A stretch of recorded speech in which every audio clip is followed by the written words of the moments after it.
I told y'all. Bad Mike told you time and time again.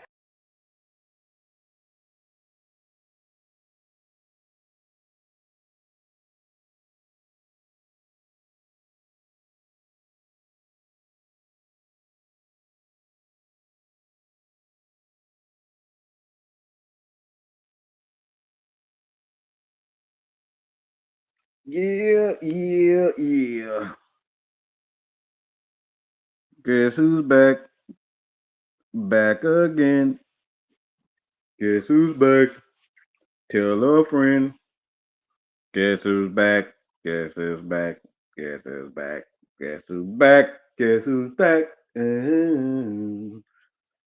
All right. We gonna get into it. What's going on, people? Your boy man Mike coming at you guys with another show. Start off a little different here. Gotta get this off my chest. All right, got a few things to rant about, and I'm gonna start with something that I've seen. A lot of wrestling fans. I'm gonna start off with this. Okay, I gotta start with this because I'm a real wrestling fan. Real. And that shit that I saw this past this past weekend was just an absolute shit show. Not only weekends, that shit that I saw with these motherfuckers right here on the screen, it's just been an absolute shit show. And I'm getting to the point where I don't say often that I'm gonna stop watching. Because a lot of times it's not true. I'm gonna keep watching. And most people gonna keep watching. But I can't take this shit any longer. This shit that I just saw this what Saturday, Sunday, whatever the hell it was, with this pay-per-view clash in Paris, was just an absolute fucking atrocity. I mean, from the very beginning, it's been an absolute atrocity. If you've been following anything with wrestling, it's just been division. The vision. It's been a Seth Rollins sucker nut contest, okay? This has been absolute awful. Every Monday Night Raw has ended the exact same. Every time you get Seth Rollins, Paul Heyman, Braun Breaker, Bronson Reed, these guys in the ring for a segment, it's the exact same thing. And we're talking about creativity. And like I said, I got a couple of rants, and this started off with the first one. But this shit right here is just absolutely disgusting. All right? Just absolutely disgusting. I don't want to see no fucking Becky Lynch. I don't want to see no dress wearing, high heels wearing, swishy ass Seth Rollins. I don't want to see that every damn show, every fucking show. We're at the exact same thing. Whoa, whoa. I gotta hear that bullshit every fucking time for 10 minutes straight. Because we got wrestling fans that don't want to be fucking fans. They want to fucking sing like this is a goddamn episode of goddamn Disney Channel. Instead of actually cheering, they actually looking at the matches and saying, "Oh, this is a good match." We want to sing and chant for the whole goddamn series. Whoa, whoa, whoa,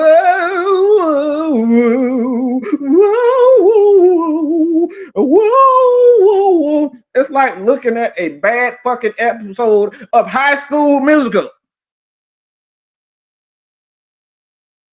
Every damn week, it's the exact same thing. Braun Breaker comes out, spears guys by 15 times. Bronson Reed comes out, and tsunamis, guys, 15, 20 times. It's annoying. And now we've got Becky Lynch involved with this bullshit. Hey, we got Becky Lynch involved with this bullshit, and it's just absolutely getting on my damn nerves. And I'm gonna just point the finger right at the creator, because this is Triple H and his brand of idiots. Okay, this is what it is. Y'all more interested in trying to get TikTok views and YouTube views instead of giving people a quality product. Okay, I don't want to see self outfits. Okay, I don't want to see Seth Rollins outfits. And the news is coming out that's saying AJ should be on the way back. We'll see about that. I think at some point she'll be back, returning to the ring at some point. Return to the ring at some point. I don't think it's gonna be long. That's just my personal opinion. But I hope I'm not alone with this bullshit with I don't really care if I'm alone with this bullshit with Seth Rollins, because it's just getting to the point where like, oh, you hurt my husband, you hurt my family. It's a punk fit. I don't want to see this shit. Okay, that's at the end. That's the first thing I got to rant about, and I want to rant about this right here too. Okay, this fucking bullshit right here.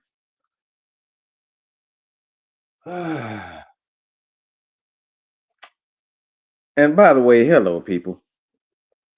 All right, so y'all know how I am about quarterbacks. Okay? I'm going to look at shit objectively. I'm going to look at it both ways. I'm going to look at a lot of ways. But that shit getting out of hand. See, I'm going to point the finger at black people on this one. I'm pointing the finger at black people.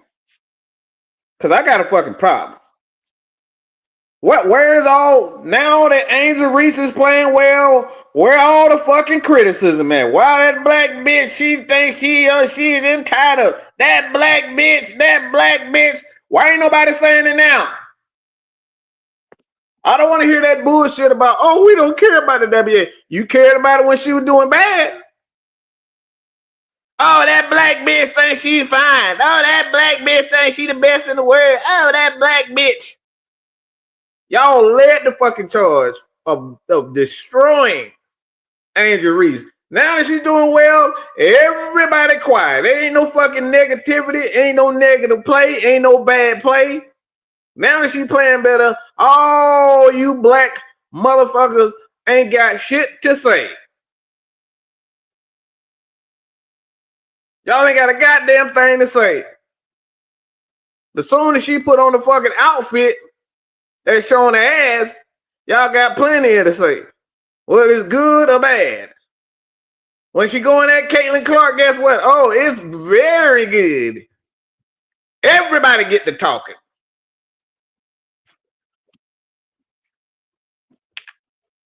What about that? All that sedity, white, black bitch shit. Hey, because we saw it on every post. Y'all had a whole, I mean talking about videos and clips of her missing shots and getting rebounds, the me bounds bullshit. Oh, y'all was trolling. I'm talking about everybody. Women especially. Y'all the worst. Y'all women are the absolute worst. That bitch thinks she better than somebody. Bitch don't even know y'all.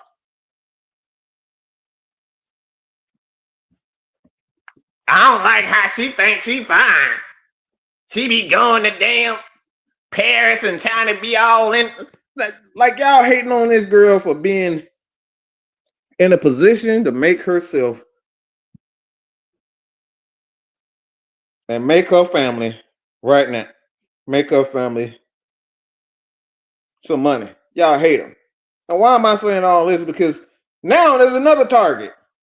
Y'all fans, y'all love the targets. Y'all love the targets. And right now, this country fool right here had this to say about this guy. Okay? And this comment was based on, one, you know who that guy is? One Arch Manning. Same shit. He's in a position where he can make money for himself immediately. And guess what this son bitch said? You see it on the screen. If he didn't want the hype, pressure, etc., he shouldn't have signed the record NIL deal. Suck it up, Buttercup. This is a world we live in today. You want to make more money as a first-time starter in college than most NFL rookie quarterbacks perform. This is the most uneducated, idiotic shit I have ever heard in my motherfucking life.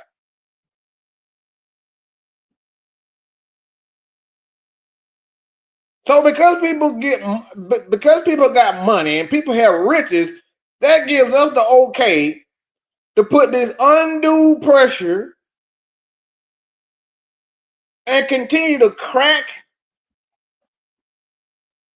down on them time and time again. Y'all remember this guy at LSU? It was a football player at LSU, had a whole bunch of pressure, had this and a whole lot of that, and he ended up killing himself. Y'all remember that? So because people are given opportunities or lucky enough to have certain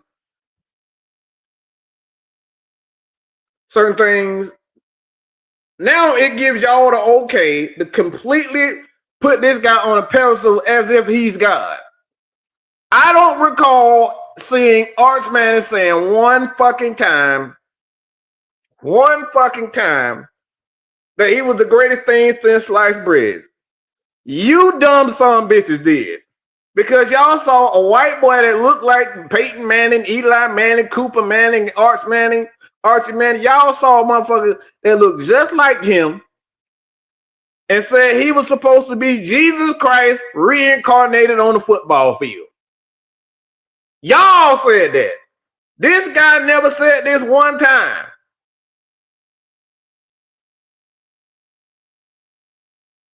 So because he was given because of his family lineage,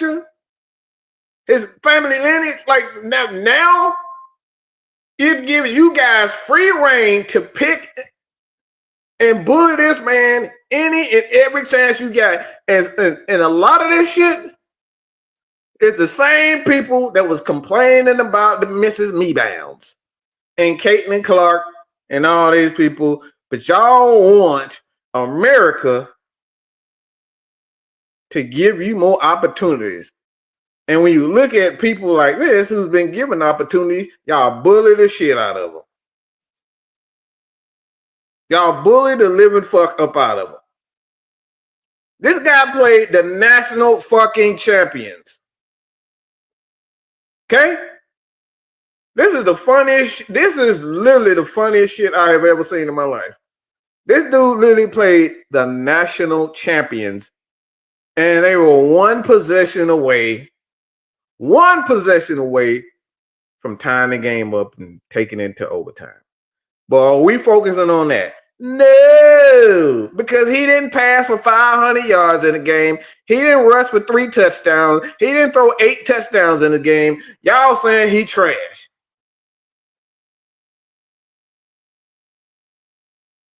We've seen NFL players come out and say Sark didn't do him in. We've seen Stephen A. Smith say Sark didn't do him any damn favors with his play calling.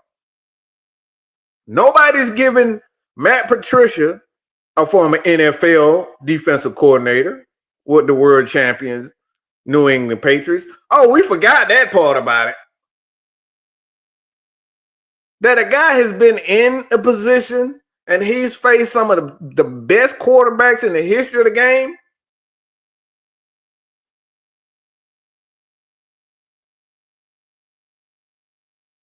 He faced some of the best quarterbacks in the NFL. He had a personal seat to one of the greatest quarterbacks of all time, watching him week after week, knowing what to take away, what he's good at. But guess what? Because he's Arch Manning, y'all want to shit on him.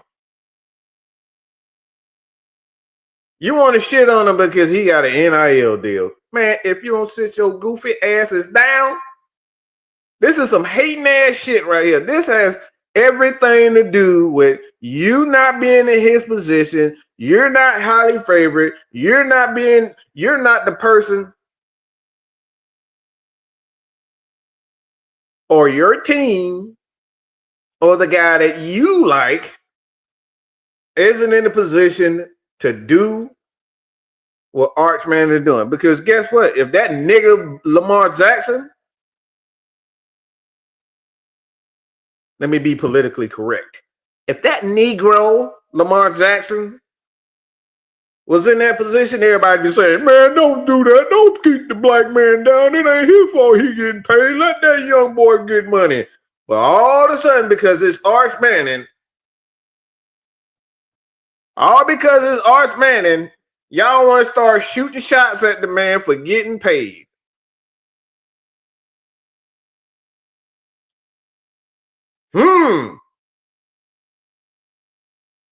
So now it's a problem for college guys to get paid.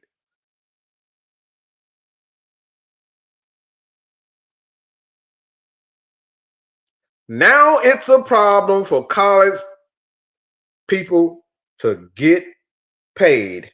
Make it make sense.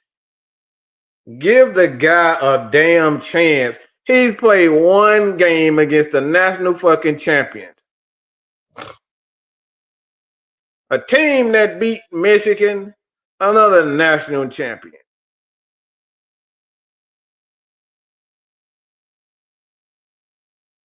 Make that make sense.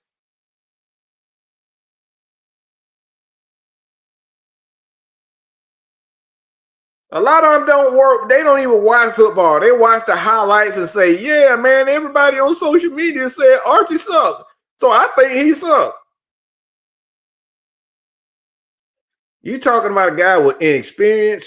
You talking a guy, he may not be the legendary player that Peyton Manning is. And like I said, if you haven't been in those shoes, like Falcon fans, this is where I got a major problem with the people, especially Falcon fans, Patriots fans, New Orleans Saints fans, Indianapolis Colts fans. Like all these teams that have had great quarterbacks trying to replace a legend. The Saints are in absolute hell right now. The Atlanta Falcons are in absolute hell right now. We're hoping and we're praying that Michael Penix is going to be the guy that gets us out of quarterback hell. The Saints are willing to put a clown in a dress who dresses up, who pouts his lips like he about to kiss you know what? Y'all see him. Y'all saw it for yourself. The Indianapolis Colts, they're on a second, third, fourth quarterback right now. Still looking for it.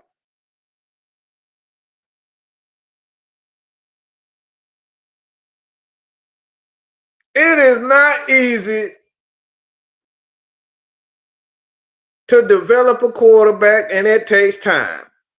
Jordan Love took 3 fucking years to even develop, and we still don't know what type of quarterback he really is. But we want to, because his name is Arch Manning, emphasis on the Manning. Y'all want to put, oh, he's going to win the Heisman Trophy right off the bat. Not a single game has been played this year, but y'all already had that. Destroying not only his image, but y'all literally just putting him in a position where if he doesn't play to godly levels, he's a failure.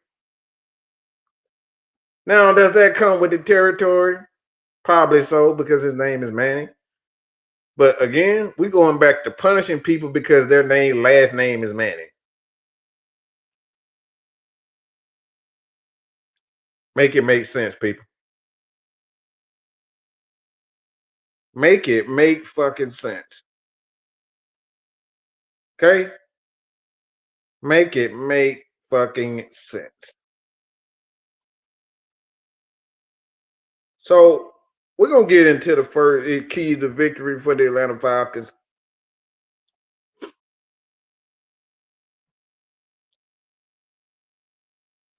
But before I get in there, show everybody some love for Donnelly. What's going on? Jason Ty, D. Sloan, Deshaun, a.k.a. Mr. Silk, Sherman Wood, Keyshawn Vlad, Sonia, Georgia, Texas boy. Night Whisper, what's going on? How everybody doing? Hit that subscribe button. Tell your friends to come chat NFL football with your boy, Mad Mike. Jerome, what's going on? Okay. The Atlanta Falcons are going to be taking on the Tampa Bay Buccaneers. And there's a few things that I think the Falcons should be focusing on coming into this game. Now, there was an article put out by Tori McElhaney, and she was talking about Jalen Walker. Obviously, with Jalen Walker, with his status, with his injury, I use that term loosely. He's been dealing with groin and hamstring issues, and Raheem pretty much stated that he expect those guys to be ready. Robert Ponder, what's going on? Tank, what's going on? But you expect those guys to be ready to go week one. Now, as far as how these guys are going to be playing in regards to their Dominic, what's going on? In regards to their playing time, injuries, and whatnot, we will see. But going to get to the first key to victory, and then I will get to that topic. The main topic that I really want to talk is two other stories, that NFL stories that I want to talk about. But the first key to victory, okay, is we got to get Michael Penix off to a good start. We've had a lot of issues with quarterbacks. A lot of issues with quarterback. This has been the history of the Atlanta Falcons. And one thing that I do not want to do is go back down memory lane. I don't want to go back down memory lane. I only want to go back 15 years, okay? 14 years. Don't want to go back that far. Because if I go back to Mike Vick, I'm going to be depressed. If I go back to anybody else past Matt Ryan, I'm going to be depressed. So I'm not going to go down that road. But we need Michael Penix to get off to a good start. The Atlanta Falcons cannot come out the gate just trying to test and see if the guy, if he's going to be able to throw the ball deep. Is he going to make big plays? Are we going to do what Steve Sarkisian did with Arch Manning? Come out, get so infatuated with his abilities that we forget that he's a quarterback. He's a young quarterback, inexperienced quarterback. Now, Michael Penix may be a little bit more seasoned than most young quarterbacks, being that he's been in college for the most part about 5-6 years due to injuries and whatnot. So he's a little bit more experienced than most quarterback, but you still got to treat him like a young guy in the NFL. He's only had 3-4 starts. So we can't expect him to come out and just be right, just great out the gate. So the Atlanta Falcons have to get him to a good start. Like for me personally, I do not prefer Michael Penix to just sit in the pocket and just not do anything. I don't think the Falcons should do that. Now I do say that due to the right tackle position, we don't know Elijah Wilkinson where he's going to be. For for the most part, I think he will be the starter, and it looks as though that he will be named the starter for the most part. Raheem, but it's coming down to just him for the most part, what we're hearing. But Michael Penix, in my opinion, the Falcons should just go right at it. And I think there's two guys in the first quarter that the Atlanta Falcons should make a conservative effort to get the ball to, and that's Kyle Pitts. Kyle Pitts, Drake London. Now, a lot of people probably say, what about Bijan Robinson? Well, Bijan Robinson, that's not like for me, that's a no shit. That's a no dub, no shit, no shit Sherlock. He's going to get the ball in the passing game, checking the ball down. But I think the Atlanta Falcons, if they really want to get Michael Penix off to a good start, Kyle Pitts has to be the center of attention. Has to. There's no way you can come out and not get him the ball. Now, I know a lot of people are probably looking at like Drake London. I think, they're going to go out their way. And remember, Michael Penix, the first game, it was all Drake London for the most part. It was all not Kyle Pitts, but Kyle Pitts in the first game, he had a pretty good game against the Tampa Bay Buccaneers. Okay, so for me, getting Penix off to a good start, he has to find a way to get the ball because I don't think that the Bucs have the linebacker to be able to stick with the Kyle Pitts. So we got to make sure that we get Pitts the ball, attack that Buccaneers linebacking core. I don't think their safeties are as good as advertised. So I think Kyle Pitts has to be the center of attention. Okay, we got to get him off to a good start in Michael Penix. Give him confidence, get the ball into a tight end's hand because any quarterback can tell you if they had success, they've always had a good quarterback they can count on and rely on. And Kyle Pitts has to be that guy. The second one, Bijan Robinson. Bijan Robinson, however you want to say it. All right. He must be the center of attention. Go back to what we stated to the first one, getting Michael Penix off to a good start. Well, you have to make sure that the offense is running and it is efficient. And the only way you're going to be able to do that is to get the ball into Bijan Robinson's hand. Get that ball into number 7's hand. Okay? He is the playmaker. In my opinion, he's arguably the most talented back in the NFL, but without a doubt, number three in probably the second outside of Saquon Barkley, probably the second most talented running back in the NFL. I think it's Saquon, and I think it's Bijan Robinson. All right. I think Bijan is poised to have a MVP type of season. I really believe he is that talented. And it looks though that a lot of people that doubted that pick are looking like some damn fools right now. So Bijan Robinson has to be the center of attention of this team. If the Falcons are going to continue to put that ass whipping on the Bucs, they have to get the ball into Bijan Robinson's hand. But not only Bijan Robinson, Tyler Algier. We want to make sure that Michael Penix is comfortable. We got to make sure that he's comfortable. So get the ball into these running backs' hands. Okay? I don't want to see plays where everybody in the universe knows that Tyler Algier is going to get the ball, and they got 40 people on the right side of the ball, and we run the play anyway. I saw a lot where in certain situations, in short situations, where everybody knew that Tyler Algier was going to get the ball, and what did we do?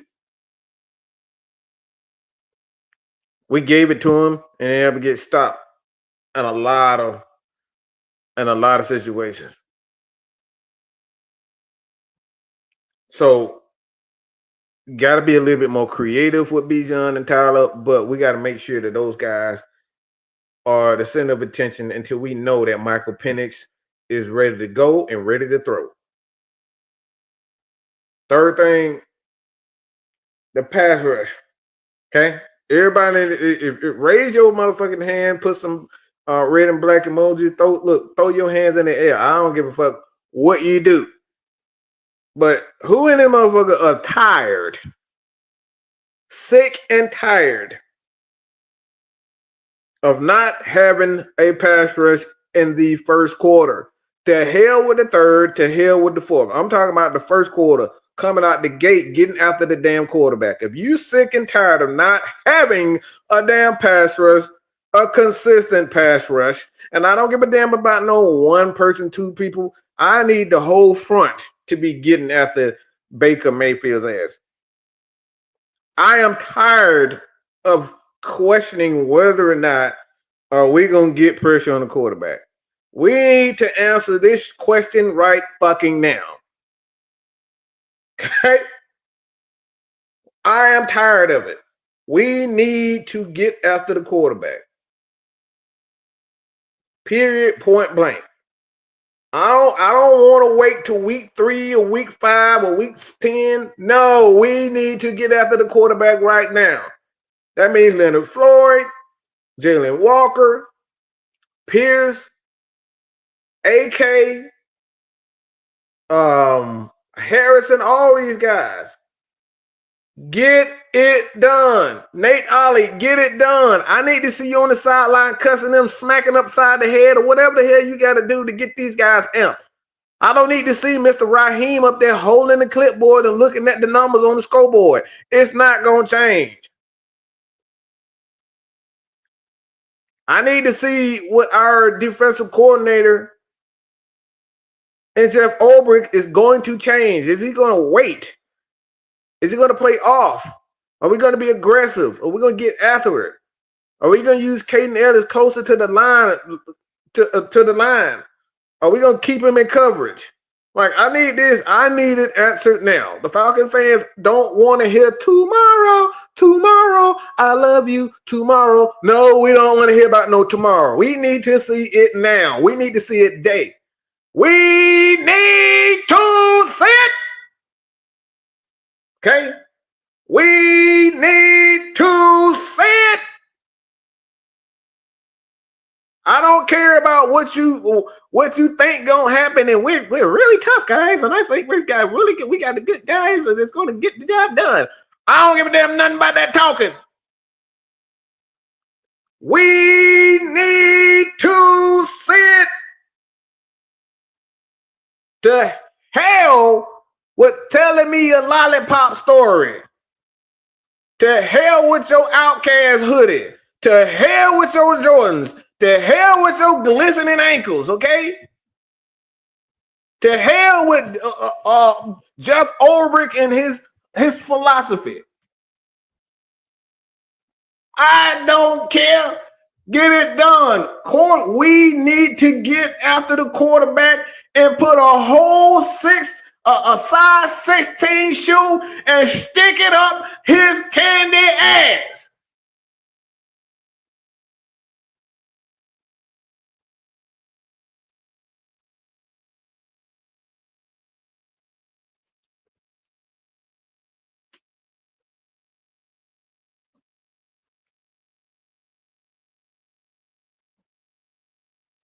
We need to see it.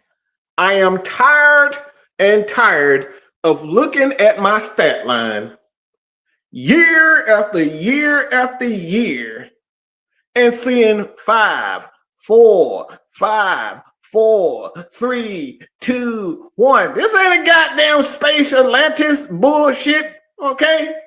I want to see 10. I want to see 15. I need to see 20.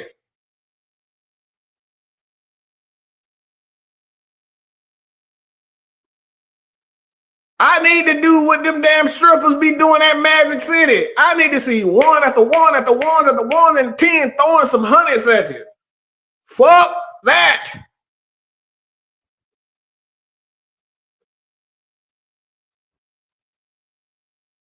I need to see some 10s. I need some 20s. I need some 100s.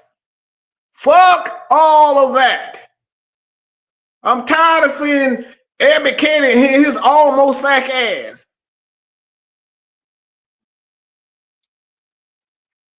I'm tired of seeing Grady almost get a damn sack. I'm tired of seeing tackles for losses. We need sacks.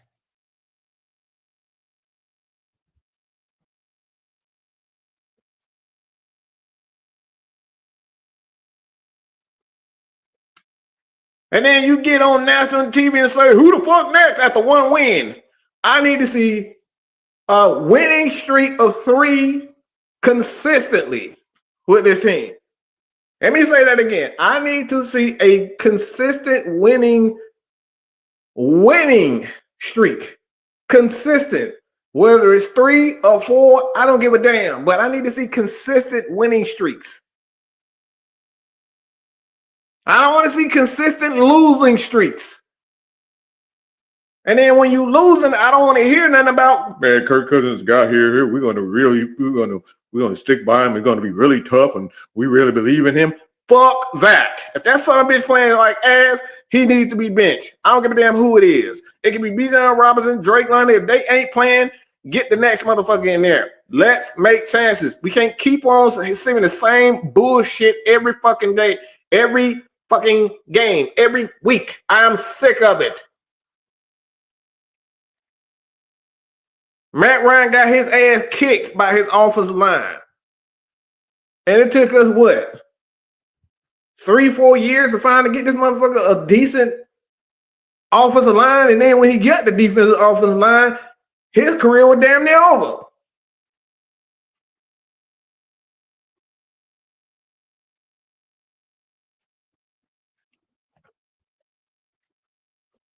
No, you don't need my PA over there.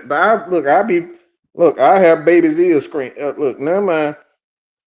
They would that look. I'll probably get fired the first day. I won't last at that.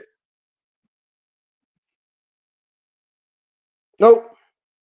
You don't need to hear my voice. I will surely get fired.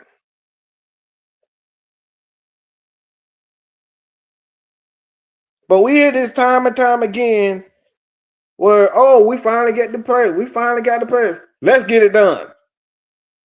Get her done. We need to get this shit done, period, point blank. Because I'm tired of saying every week, man, we got the talent, man, but we shit. Look, hopefully we get it done next week.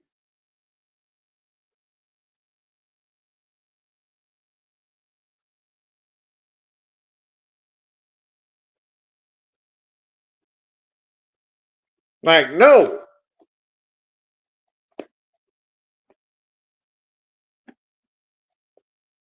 I need to see the interactions on the sideline where our offense, with our coaches, our defensive coaches are teaching.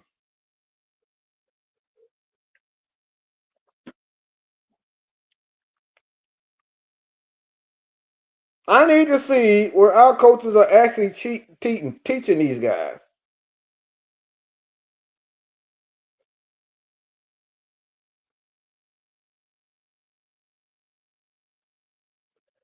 A 3-game winning streak can do a lot for your attitude, and that's what it comes down to. It.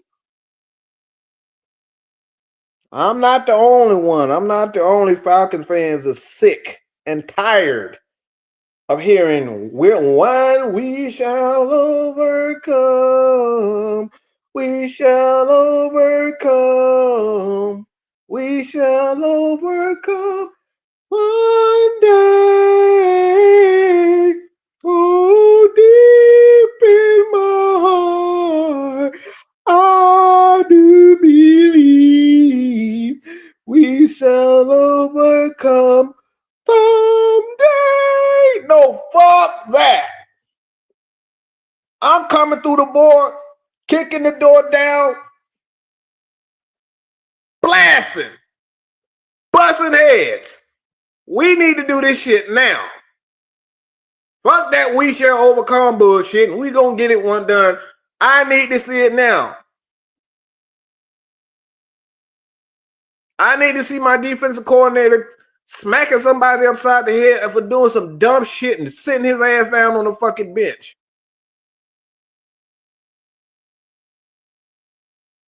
Would there be any excuses for Raheem not to have a winning game? Well, I don't care. I don't care about Raheem. I just want to see the look. I told people that this is about how the Falcons team and the coaching staff, them improving. The coaching staff, because this ain't a Raheem project. This Falcons winning games, not a Raheem thing. This is a coaching culture problem. If you don't have a good coaching culture, for a prime example, we just talked about this Monday. Why you think Alabama was so? Why you think Alabama, the University of Alabama, was so confident? Why do you think when you played Alabama under Nick Saban, why do you think the players were so confident? It's really simple.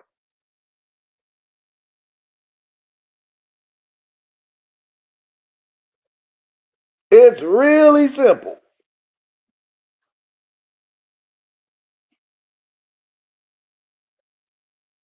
Because he created a coaching culture. He had the best coaches, offensive line, defensive line, linebacker coaches, recruiters. Like, he had all of this. You can have all the players in the world and all the best recruits coming in, but you don't have the coaches.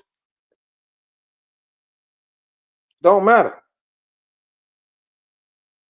Everybody know when they come to Georgia, they're going to do one thing.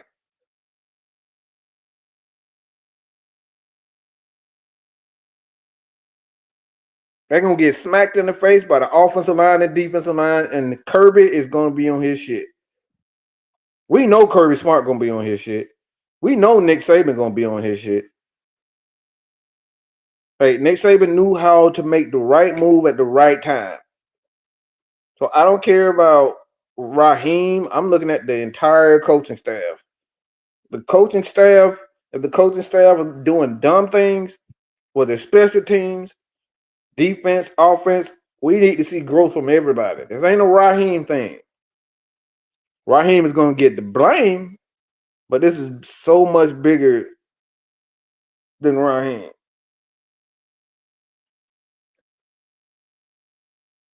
This is another thing, not having them guys off 10 yards off the damn bill, off the damn off the line of scrimmage. That drove me nuts. Christy, how you doing, girl? We got Ladybirds coming on later.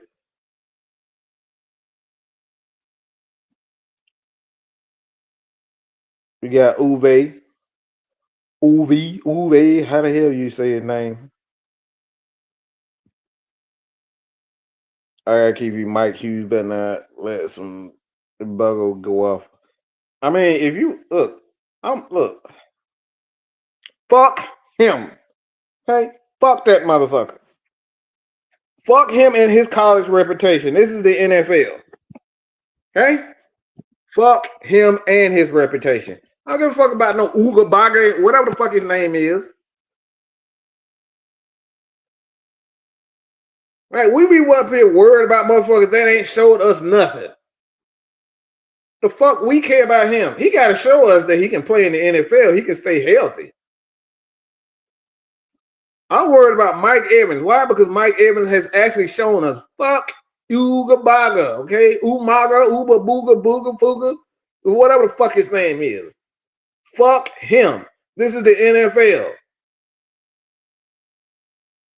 Fuck any one of them motherfuckers that ain't showed us nothing. Fuck him and his name and the hype around him, all that. Guess what? Roddy White had the hype around him. It's a lot of Mike Williams, and I'm talking about both of the Mike Williams. Both of them had hype around them. But would you say those guys were amazing wide receivers? No. People didn't think CD Lamb would be as good as he was. He had hype, he had talent, but we didn't know for sure that what he was going to be. Fuck Ugamaga, okay? Fuck that motherfucker. He got to show that he can. He got it for one. He got to show us that he can play against a Mike Hughes or AJ. I know what I'm gonna get from Mike Evans. The fuck Umaga, okay? I don't give a fuck about none of. I don't give a damn about him. Like I could care less about. I could care less about alleged great talents. There's so many wide receivers that's come into this league with a lot of hype. And we talking about Odell Beckham Jr. He came in with a lot of hype. Guess what? Was he the guy that we thought he was? That man probably had 1 or 2 good years.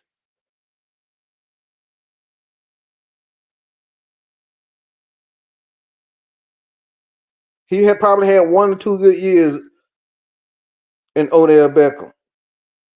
There's a lot of hype around Marvin Harrison Jr. Was he good? Yeah, but I don't know what he really is. Look, I've been called Richard Pryor for years. Like I don't care nothing about hype. I don't care about what players used to do in college. That shit don't faze me. I can understand you probably, but Ugabaga got to show me that he can, for one, that he's not afraid to go across the middle like a certain guy that used to play with the Atlanta Falcons. Y'all remember that guy who thought he was? We thought Calvin Ridley was going to be the next big thing in Atlanta, but we lost a lot of games with him because he was scared shitless going across the middle.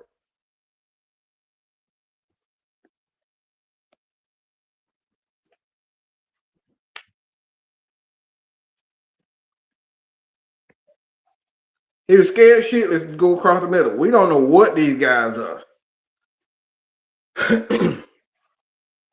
How many wide receivers came in the league? How many Ohio State wide receivers came in the league and actually terrible though? Boy, are you serious? Are you fucking serious? Dude. Are you a fucking Ohio State fan? Because man, are you an Ohio State fan? I cannot believe what the fuck I just heard. I just read. Whoa. Did this man? Oh, this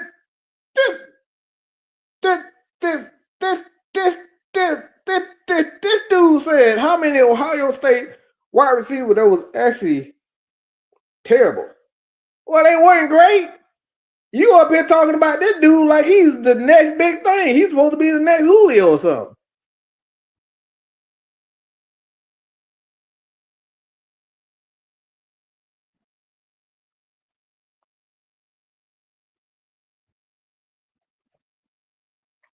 Name one Ohio State wide receiver that I should just be blown away by. Because maybe I'm missing something.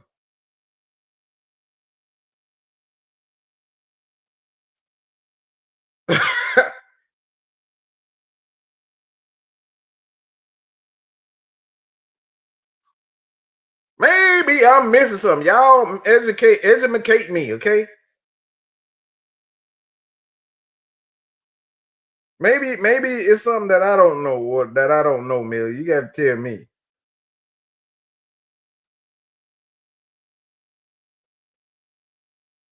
Because we had Michael Jenkins. You forgot about him? That was a Ohio State guy. Was he a great Garrett Wilson? Okay. Jigabooga, whatever the hell his name is. San Antonio Holmes was not that great. He was okay. Ted Ginn Jr. was okay. David Boston, okay. Anthony Gonzalez, okay. Like, bro, what are you talking about? Michael Slant Thomas, okay. Curtis Samuel, okay. Like, what are you talking about? Huh? If you're just talking about guys that's the NFL and these guys just gonna say, all right. Juju, what's going on? But yeah, you sound like an Ohio State fan. That man sound like an Ohio State fan. Olave is okay. This man, he gonna train the subject and say straight up ass. Man, get out of here.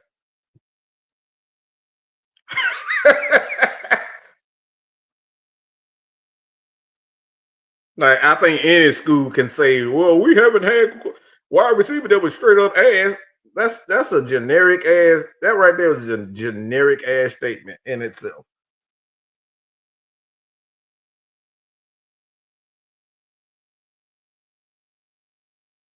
Like any school, Georgia Tech has had some good ones.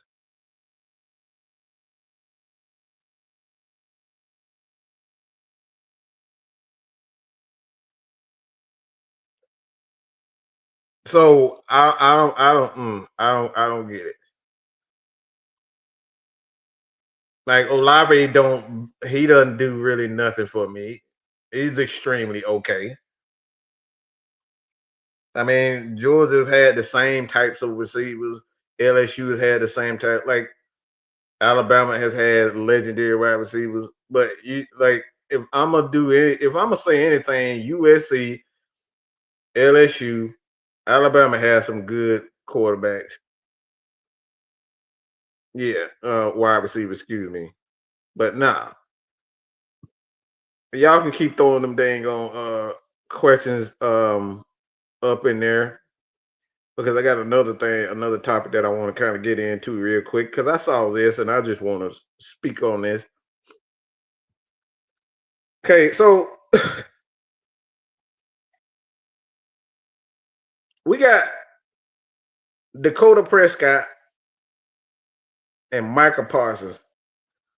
So first of all, I want to say about Micah Parsons, I don't feel bad for this son bitch at all. I don't. I think he actually everything he got. There's a point in your time as a just a person, you gotta be humble, bro. It was no fucking reason. It was no reason for him to go out on a train, the training table and just lay down like he's at a goddamn like he's at a training facility. Like, what are you doing, bro? Like, you so in your damn feelings. You're supposed to be the great Micah Parsons that we've never seen an athlete like him ever before. You're supposed to be the great Micah Parsons, but you out here pulling kindergarten stunts, laying on the damn training facility on the bench. Oh, they did me wrong. Like, you wasn't going to get the $100 million. You were going to get that anyway. Any team was going to give that to you. But you act like a damn 10-year-old because you didn't get everything that you wanted. That's some ungrateful ass spoiled brat shit right there.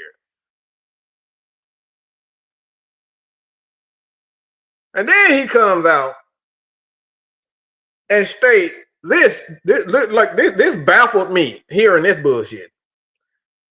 And like I said, I haven't heard the podcast in itself, but he says that the Bleacher Report put out. Forgive me, y'all. Forgive me for a second. But this bitch said, and this is what's being reported on this podcast, that this dude said the Bleacher Report is responsible for creating a divide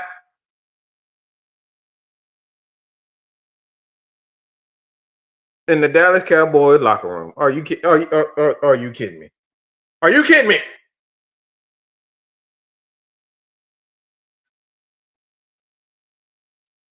How can you, as a player, an NFL player, say the Bleacher Report, an outside source, is the reason behind the quote unquote divide in the Dallas Cowboys locker room? You have got to be the most sensitive, soft, summer mama bitch I've ever seen in my life to be saying some bullshit like that. You let a motherfucker who write articles for a living allegedly tear up the locker room or influence the locker room or the energy of the locker room. You had the unmitigated gall to say some nonsense like that.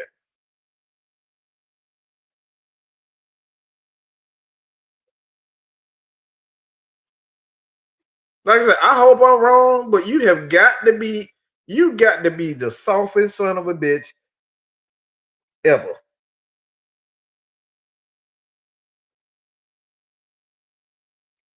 So Michael Parsons' podcast with Bleacher Report reportedly created issues in the locker room that went all the way up to Dak Prescott.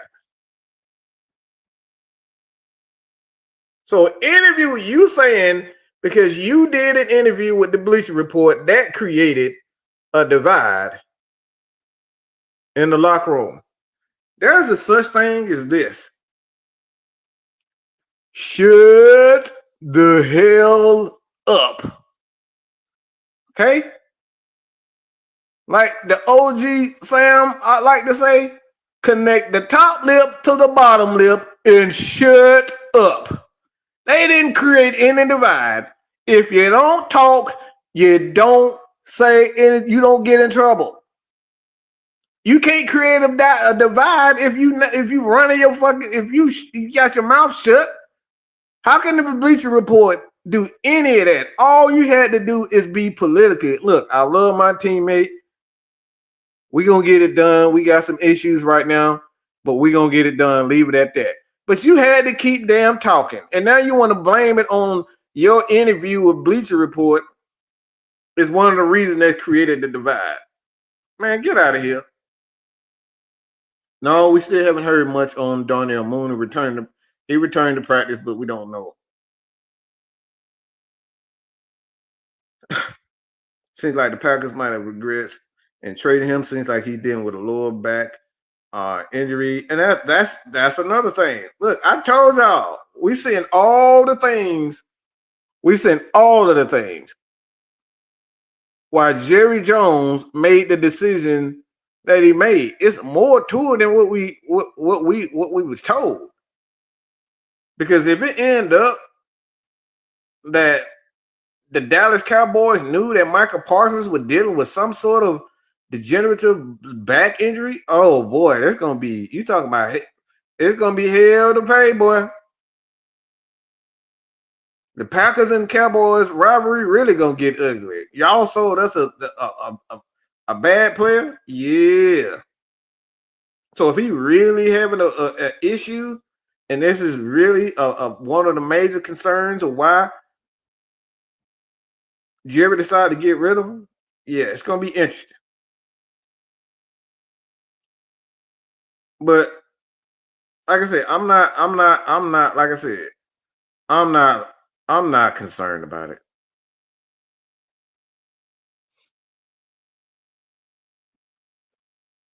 Mac, what's going on?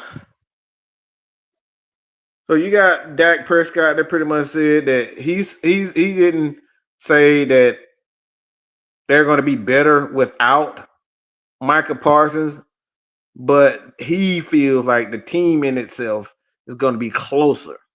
And we'll see. We're going to see what happens with Micah Parsons. I think there's going to be a transitional period defensively. I do believe that. And I'm not saying that Kenny Clark is a bad player, but, he ain't trash. But we will see. We will see. And then we got another rumor that's going around the league right now. well, I didn't say rumor, but it was put out by ESPN, and they were stating whether or not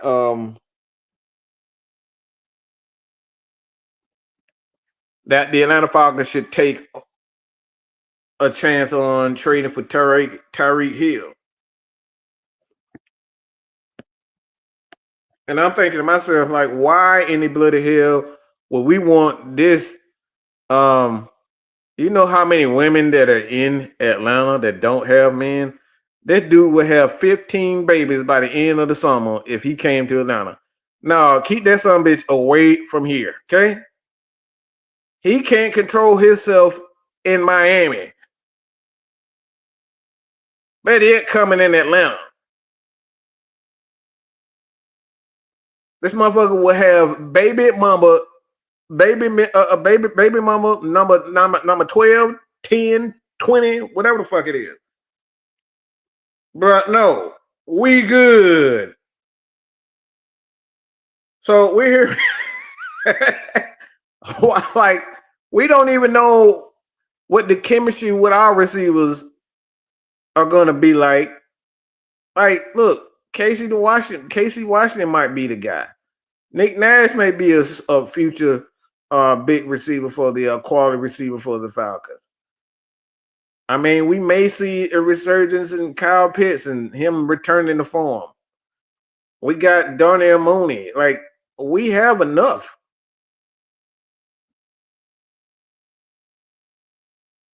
Now, would it be an interesting move if the Atlanta Falcons were to bring Tyreek Hill? I think he fit in perfectly with what we do. But I don't think we need him. Like, you got Drake. Drake is a touchdown machine. Like, Drake is gonna get you first down and he gonna get you touchdown. Drake is a machine. He can block. He can do all those types of things. So look, like, I don't think the Falcons pull that anyway. I think it's ignorant. Like, I think it's ignorant. I don't see any reason to trade for Tyreek Hill. I think the Falcons have enough. You got a guy like Ray Magoof. He's a big play guy. I don't think we lack any big play guys, in my opinion. So I don't really see a reason to do that outside of just, a namesake. Like, bro just all over the place right now. Like, no, like, yeah, he definitely ain't taking Drake money. That ain't like, if Tyreek come here, yeah, we can say goodbye to a lot of players. I mean, a lot of players.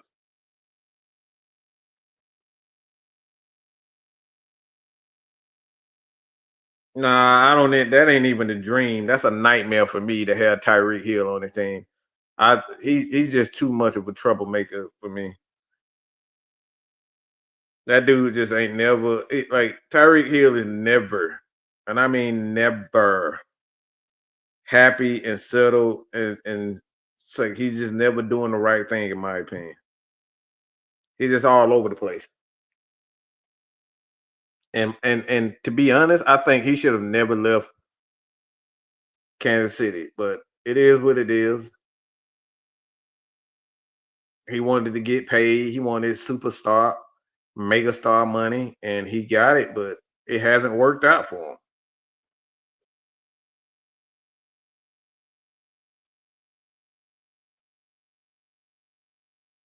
And he's very good at what he does, but the thing is, I don't think we need him to do that.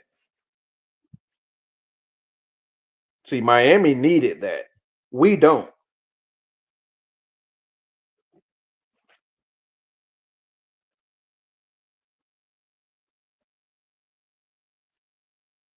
But absolutely not.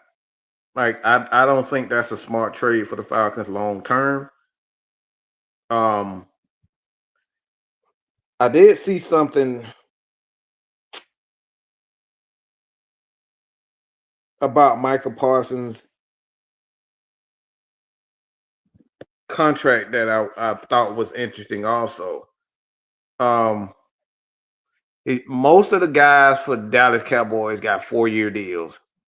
And I told y'all about it. The NFL and these contracts are getting out of hand. Michael Parsons tried to pull, and his agent tried to pull a coup. They tried to stage a coup, and it didn't happen. Simple as that. That's why I said I am on Jerry Jones' side. I told you this is what's going to happen. They tried to stage a coup, get another year, the fourth, because he believed that he was bigger than the team, and he was such a megastar that he tried to go out of his way to get that 5th year. So all of the guys that Jerry signed long term, all those guys got 4-year deals. And Micah Parsons was the only one that asked for a 5th year. And Jerry said, no, that's not how we do things over here.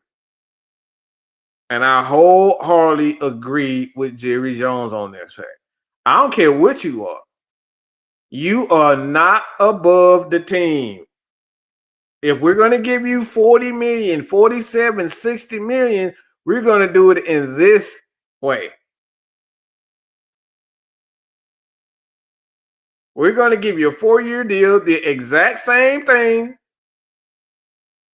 See, he wanted that third guarantee. He wanted that 3rd year to be guaranteed. Michael Parsons is. That's why he wanted that 5th year.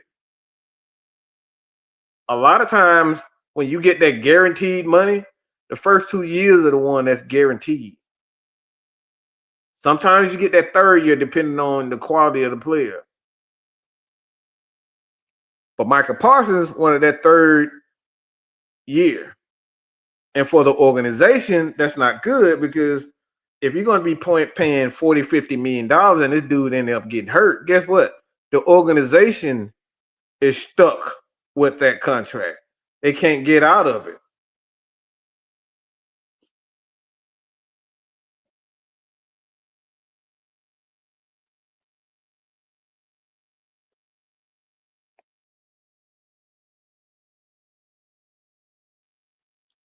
But like I said, the thing is, you got to stick to how you do things as an organization.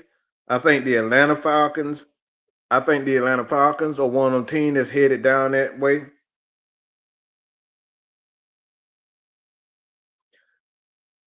Jerry probably got in the way, and at the end of the day, it's Jerry team. So what he says goes. I'm on Michael's side. He earned his money.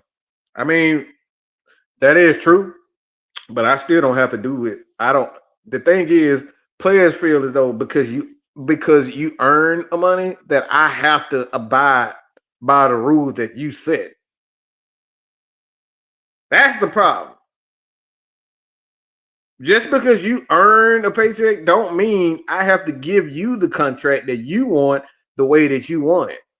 That's not business. It's not business when you want me to give you a contract you want.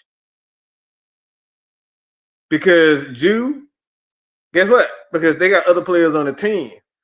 And this is an aspect that a lot of players and even people, fans of players, they don't care. They don't care about the Tyler Algiers of the world.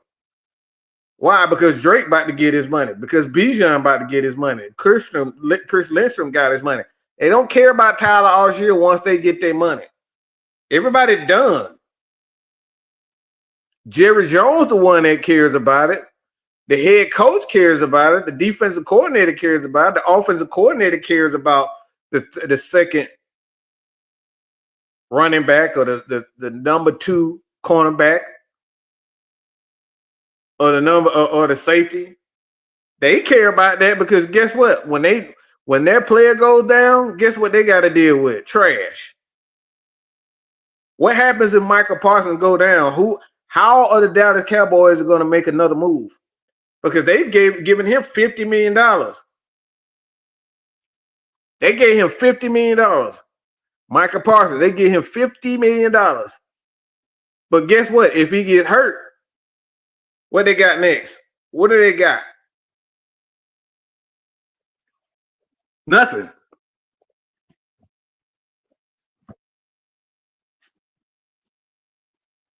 And see, this is where, like, I'm never on a player's side because of this very reason. We look at one player and say, yeah, he played well, give him his money. No, nope, not doing it. We're going to look at our team dynamic, see if we can afford it, because if we can't afford it, guess what's going to happen? The Tyler Algier got to go. The Kyle Pitts got to go. The Donnell Mooney got to go. Our tackle, Caleb McGarry, got to go. Why? Because one person deserved it. One person deserved it, so everybody else gets a FU.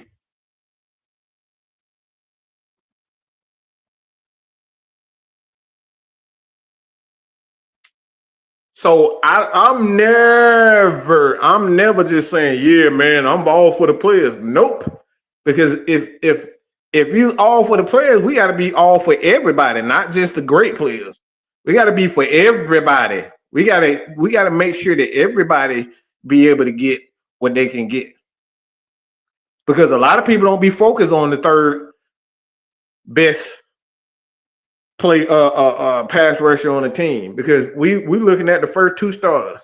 What about if AK, for a prime example, what if Leonard Floyd has 10 sacks, James Pitts Jr. has 10 sacks, and then AK has 7 sacks and 8 sacks? Oh, we just say, and what if AK have 10? What you do then? What do you do then? If you got 3 guys that have 10 sacks, you got 3 guys that have 10 sacks, all of them deserve their money. What do you do then?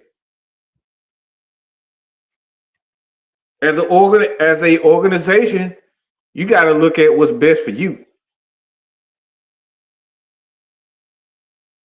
We got to look at what's best for you. And like I said, nobody cares about the role players. Nobody cares about the Caden Ellises of the world. Nobody cares about the Caden Ellis getting their bread. Nobody cared about Jesse Bates getting his bread. With Jesse Bates, he got thrown away like he was a fucking scrub because nobody cared about it. And then he came to Atlanta, made his bread, and he's like, damn, shit, we should have paid him attention. But we were so focused on these wide receivers and our quarterback that we let Jesse Bates get away. We don't had enough of that in Atlanta.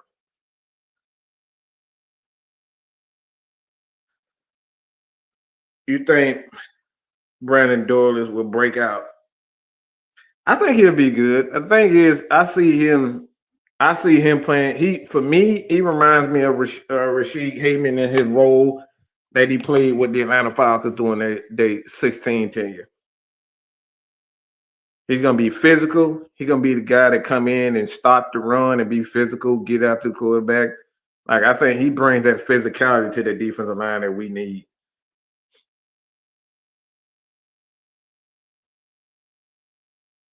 But like I said, for me, I'm not looking at.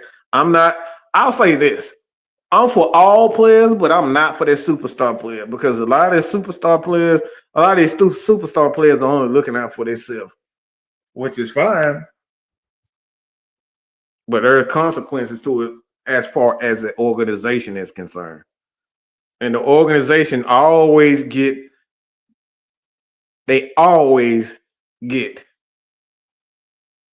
Most of them, they get the fingers pointed at them for being cheap.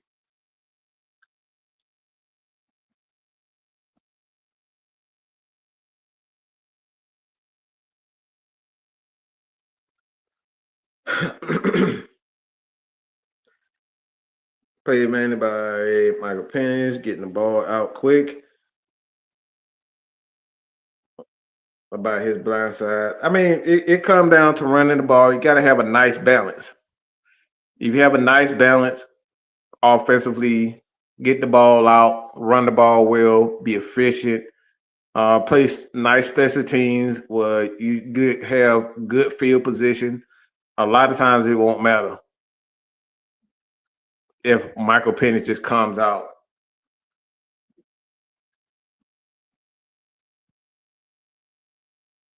But yeah, like I said, me, I've been in so many positions where you have to try to, one person deserves something, two people deserve something, and you got to figure out a way to make everybody happy. And a lot of times it's just not gonna happen. Just not gonna happen. I mean, look, it's as much as I like to help everybody, I can't help everybody, and I think we have to be considerate with a lot of these owners because you can't keep everybody happy.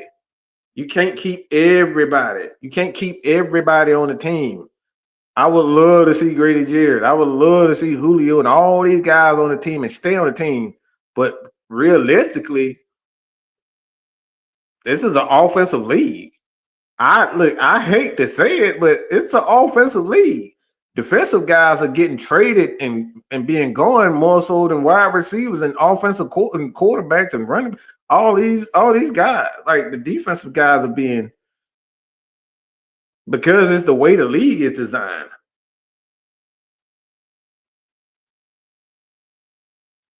And me personally, I just don't see Michael Parsons as a generational player. I just think he's a super athletically gifted guy. He gets very good. Look, he's a pass rush extraordinaire, but I think that's where it ends. I don't think he's worth $45+ million. I don't see it. And I think Jerry was absolutely right in trading him for a number of reasons. It's just not one particular reason. I mean, I believe he's leaning toward there. There's no reason for, like, Jerry's not going like Jerry's not going to make a trade for somebody and just let him walk. I wouldn't necessarily see it. I think Pickens, especially if he plays if he's healthy this year, oh yeah, he's definitely coming back. To have Pickens and CD Lamb with and quite honestly, I actually said, look, this is one of the main reasons why I think he's right in trading Michael Parsons away. Because if Dak Prescott is Dak Prescott, he's consistent, he's gonna get to 3,900 plus yards, 30 touchdowns, maybe 15 or somewhere around there, interceptions. And then you get CeeDee Lamb do his thing, and then Pickens becomes with his thing, and then you get the running game going. Like, you can have a nice offensive team, and then with those 2 first-round picks that you got, look, you can bring in another defensive end. You can bring in another 2 defensive ends, to be honest. And guess what? You get to keep that $47 million a year. And then, bring in some other guys on the defensive end to help build the defense, rebuild the defense. I think he's right, y'all. I think Gary's right. That's exactly how I would have done it. I'm the one who said we shouldn't have re-signed Julio. I would have traded Julio as soon as he asked for the contract. I would have traded Julio as soon as he asked for the contract. His ass would have been gone. But we gave Julio what he wanted, and he pulled what he pulled. Because a lot of times, this is another thing. You got to understand what the type of person that you're dealing with. Because you end up giving that player that money, the contract, who to say, one, he's going to play as hard, but two, who say he got to stay there. You done already gave him the money. That money is guaranteed. This right here is why a lot of owners don't want to give a lot of these players the big time guarantees, because once you give them the guaranteed money, you're obligated to give that to them. So the player don't have to do nothing else for the rest of that contract. Why? Because you've given them guaranteed money.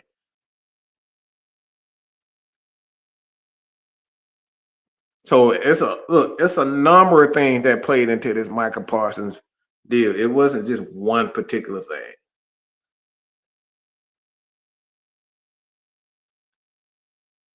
I think the Packers got them a mega star or a crazy athletic gifted defensive guy to add to their team. So they got what they wanted. They could possibly be, Super Bowl contenders this year if they do things right offensively. And I think Jerry Jones, like I said, with that offense that they have, next year they can double up in the trenches. They got Kenny Clark. You go out and bring in 2 more edge rushers to go along with that. I think they look. You can say what you want to say, but I think Jerry won, bro.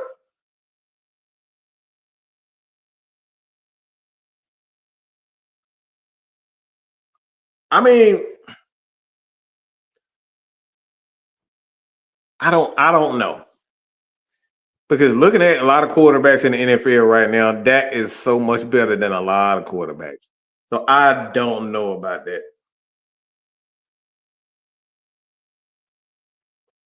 Because I don't is there's a guarantee that you can find another quarterback that's gonna do what Dak can do? That's the question. And I think that's probably one of the things that Jerry said to himself. Can I find me another Dak Prescott that's gonna give me 3,900, 30 touchdowns in a year? I don't know. I don't know if I don't know if I can find another. I don't know if I can find a Dakota Prescott. Now like I said, I don't think he's an elite quarterback. I think he's a very good quarterback, but I don't know if I can find another Dak Prescott. I don't know.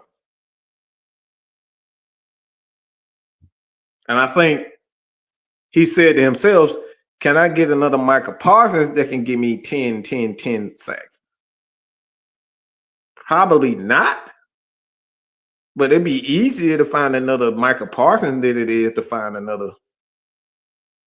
It'll be easier to find another Micah Parsons than it is to find another quarterback. It's hard finding a quarterback.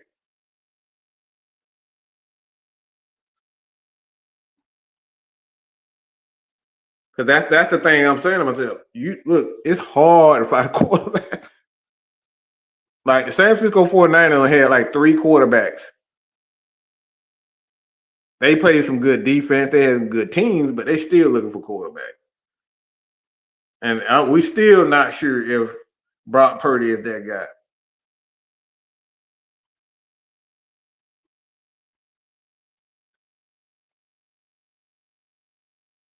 But like I said, Jude, I hear you, but I can find a Micah Parsons faster than I can find a Dak Prescott. You're not gonna find quarterbacks growing on the tree like that, but you can find defensive end that can get you anywhere from 7 to 10 sacks a year.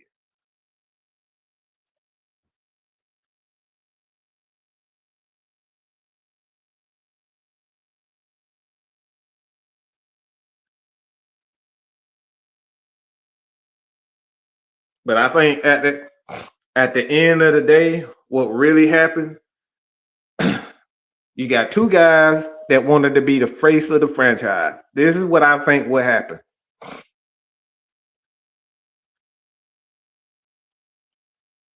You got Dak that was the face of the franchise.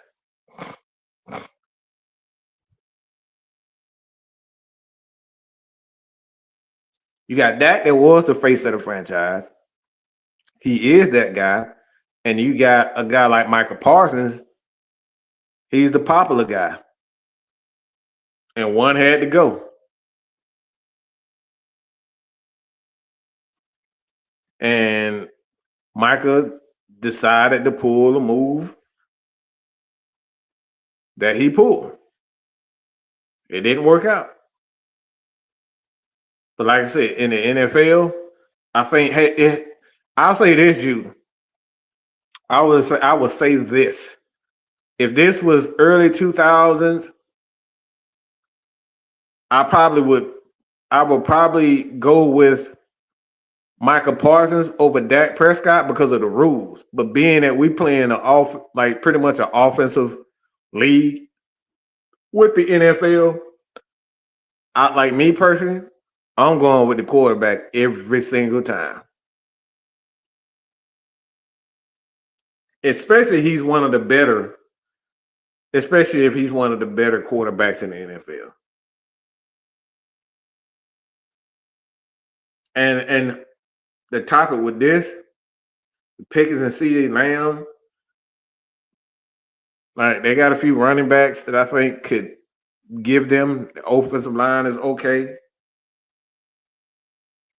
But like if this is early 2000, mid 2000, I'm going with Micah because it's a different league.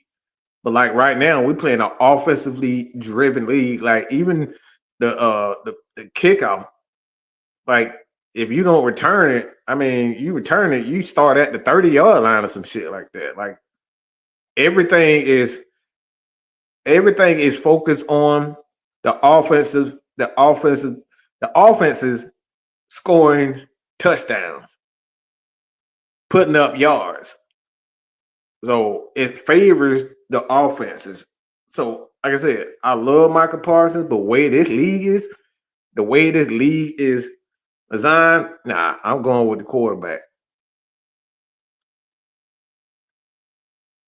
I think that's why the Falcons got about 15 billion edges right now, because they know this.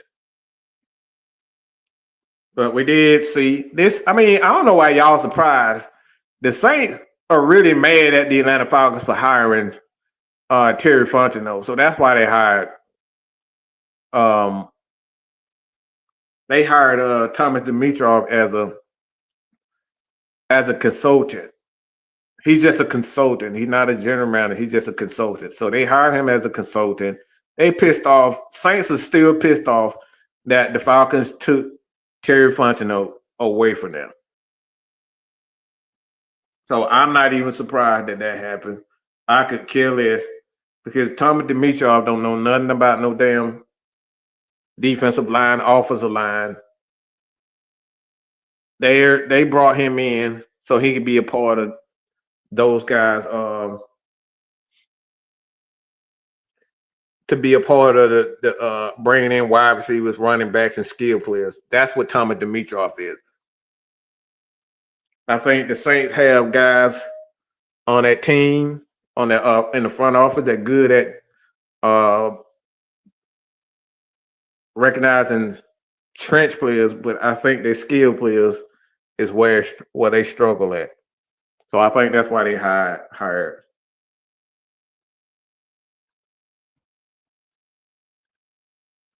Hey man, look, Lowe did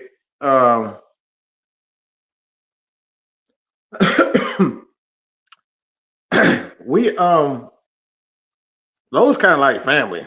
So he does a lot of his stuff because his work schedule is all different from ours, so it's kind of difficult to even do collab with him like that.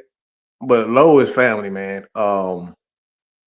Like I said, if y'all did not know, K-Style, Maggie T, and Dustin, aka Mr. Big Low Country, he's a family. So we had lunch, we had dinner, but like I said, his schedule and our schedule, a lot of time it don't match. So like if y'all don't see us with him, it's just the time and the time and the collabs, because he does most of his lives late at night, and my ass is trying to go to fucking sleep. But we see, look, I talked to him at the Falcons. Actually, shit, I got a picture. I actually got a picture with him, Scott Karasik, me, Lo, Scott. It was Chris, A1 Sports. Who else was there? A bunch of them. Yeah, we had a bunch of them. But yeah, look, we done had dinner, we done had all that. But that's family. K-Styles' daughter actually is that's her daughter's uncle, K-Styles. So he's family. So if you don't see us doing work, it's a lot of times it's really just the times, and yeah, his time don't match up with ours. Because K-Styles, he gets off at work around 6 o'clock. Me, I'm a caretaker not only for my dad, but my sister who has Down syndrome, and then my nephew, he goes when he gets off of school at 2 o'clock. So yeah. But yeah, like I said, he's been a part of AFN shit years. He was with AFN. I think he did his own when he got monetized. He did his own around 21, 22, somewhere in there. When the second crew came in, the ones and everybody else. So yeah.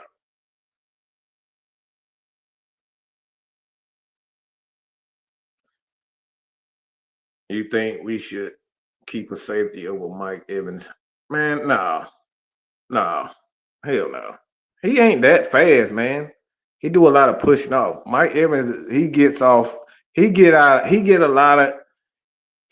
with a lot of shit because he's a veteran. Period, point blank.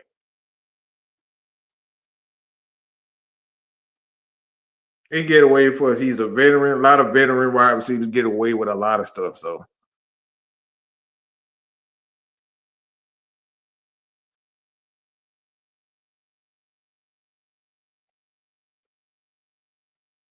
but like I said, man, I appreciate everybody for continuing to support your boy here, Mad Mike Sports. I can't believe we like 5 days away from week 1. Yeah, it's gonna be good, man. So y'all continue to support your boy here, Mad Mike Sports, man. Got to get ready for the rest of the day. Go get nephew, get some stuff done around. But like I said, man, we will be back. Wednesday for the heavy hitters. Hit that subscribe button. Continue to support your boy here at Mad Mike Sports. I am out of here. Peace.